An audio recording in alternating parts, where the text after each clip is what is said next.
Haunted spaghetti. So as I've gone around Houston and looked for the most haunted or most actively haunted places, one place keeps coming up in particular. And it's this, the Spaghetti Warehouse. Now, I do have terrible news. If you haven't been to Houston since Hurricane Harvey, unfortunately, the Spaghetti Warehouse no longer exists here. It was once located at 901 Commerce Street. And now what stands there is known as Warehouse 72, or Butcher's Plates and Pizza. This may be confusing because the website still lists this as a spaghetti warehouse and you can still order their menu to go. But enough about the history of this place, let's get into the history of this place. Originally built in 1912 and operating as a pharmacy until 1972 when the Spaghetti Warehouse took it over.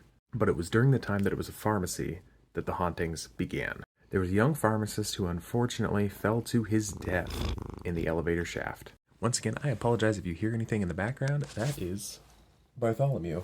Once again, realizing that he did not make it home at his usual time, his wife went over to check it out and found his body at the bottom of the shaft. Less than a year later, she would pass away via broken heart. We're going to start off with the hauntings of the man real quick. Typically, people see him near the men's room, and the reason for that is because that's where the old elevator shaft used to be. He paces back and forth via full-body apparition, which is crazy, but people have seen him constantly, even with the new owners and everything.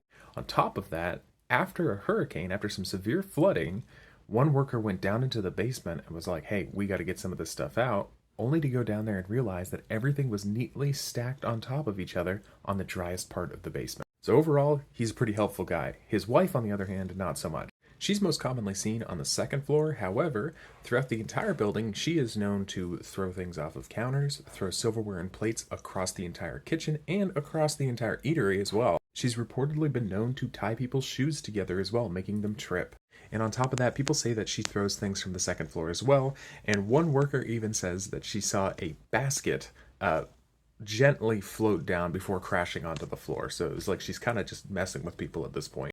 What do you guys think? Have you guys been to the Spaghetti Warehouse? Have you guys been there since it's changed its name after Hurricane Harvey? Hurricanes tend to be a bit of a theme on this channel, I found.